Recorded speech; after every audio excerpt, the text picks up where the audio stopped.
Hi everyone. I'm glad you're here. Today's video is about something that changed my life, anti-consumerism. In other words, learning to say no to buying things we don't actually need. Let's start with a story. Singer Rihanna, yes, the global superstar, once almost went bankrupt. The reason? Living an extremely lavish lifestyle. When she sued her financial advisor, he replied, "I didn't think I had to explain that if you spend money on things, you'll end up with things, not money." A perfect way to start this conversation. Recently, the zero-waste lifestyle has become extremely popular, especially in Western countries. Blogs, books, online communities, it's everywhere. It's a great idea in theory: less waste, more sustainability. But here's my problem.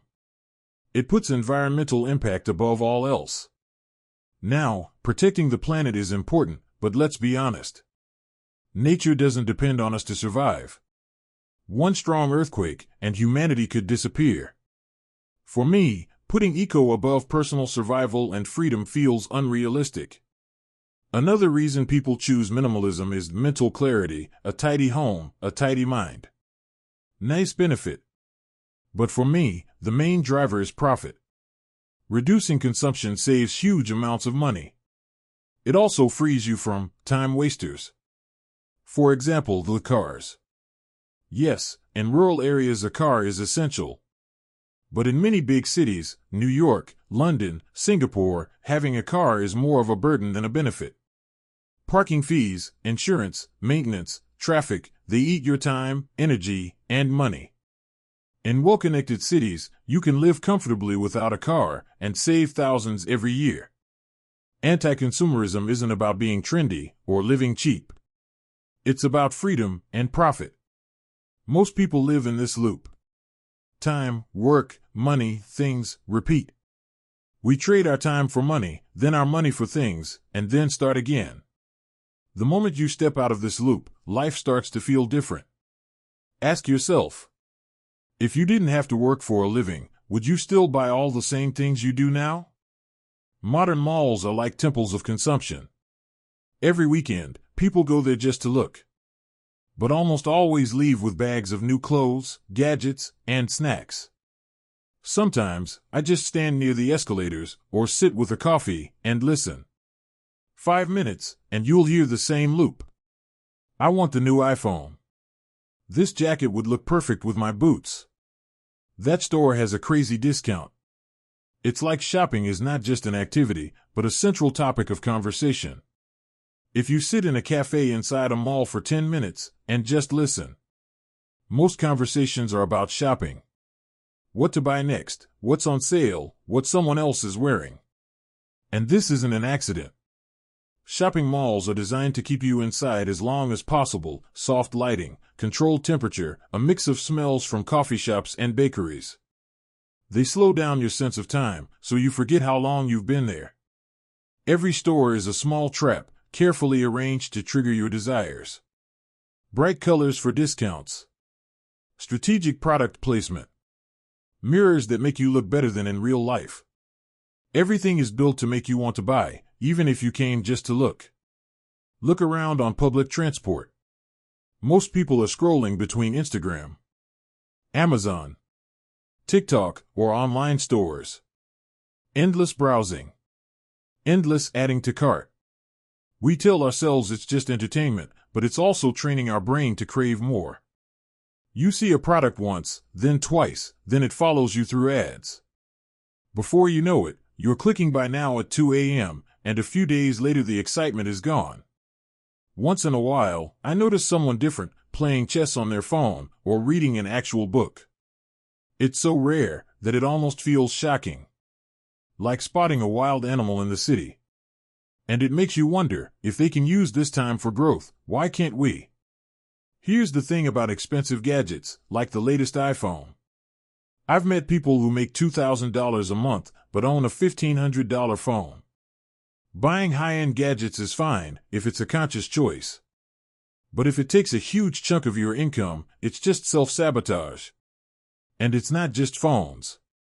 It's $3,000 gaming laptops for people who play once a week. It's premium gym memberships that go unused after the first month. It's smartwatches that track your steps while you barely leave your desk. The problem isn't the object itself. It's buying for status or because marketing told you it's a must-have. Marketers know exactly how to push our emotional buttons: urgency, limited time offer, exclusivity, only a few left, and social proof, everyone's getting one. They're not just selling a product, they're selling identity. You're not buying sneakers, you're buying being part of the group. You're not buying a coffee machine, you're buying being a person who makes good coffee. Once you see this game, you can't unsee it. Years ago, I sold my last car. At first, it felt strange, almost like losing something important. But within days, I felt completely free. No repairs. No parking problems. No insurance bills. Now, I use public transport, bike sharing, or ride-hailing apps. In many cities, Amsterdam, Tokyo, New York, this is faster and cheaper than owning a car. And in some regions, a car isn't just unnecessary, it's an expensive liability. Selling my car didn't just save time, it freed up capital. I invested the money, and now, the returns cover part of my monthly expenses without me lifting a finger. If you calculate the total cost of ownership, fuel, insurance, maintenance, taxes, parking, even a modest car can eat up $5,000 to $8,000 a year.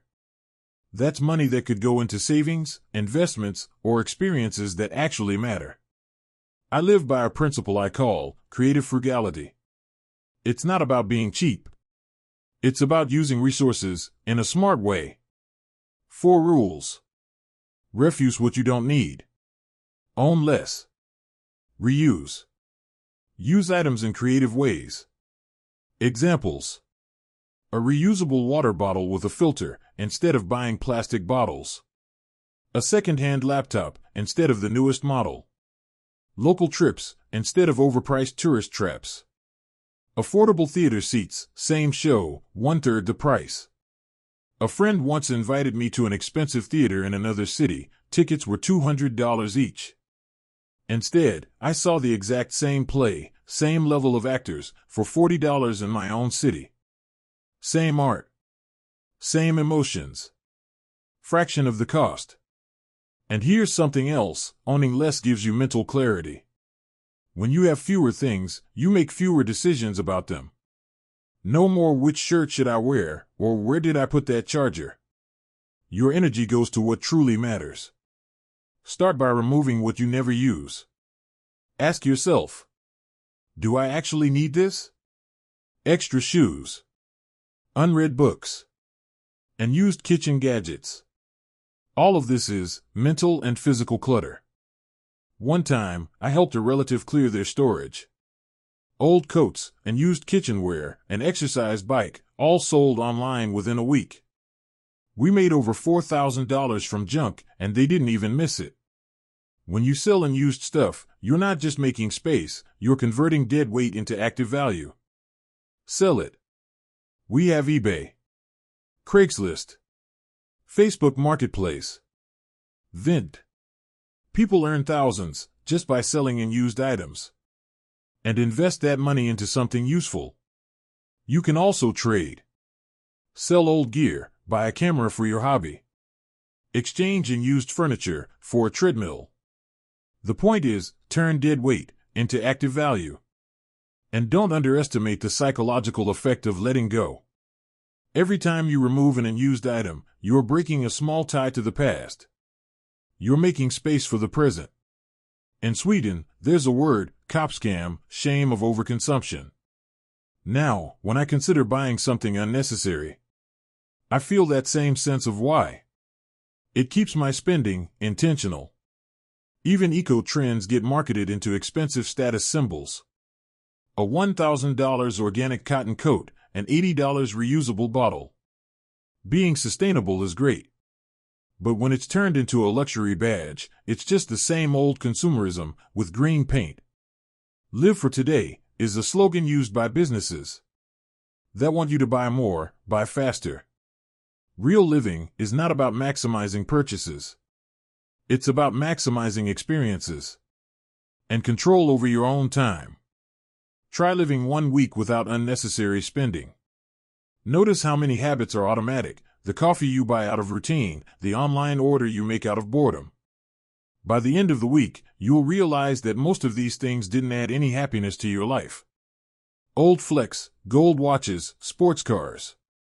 New flex, $80,000 electric cars, and $1,000 eco jackets. Marketing just changed the packaging, not the game. George Carlin once said, "People buy things they don't need, with money they don't have, to impress people they don't like." Every purchase costs you hours of your life.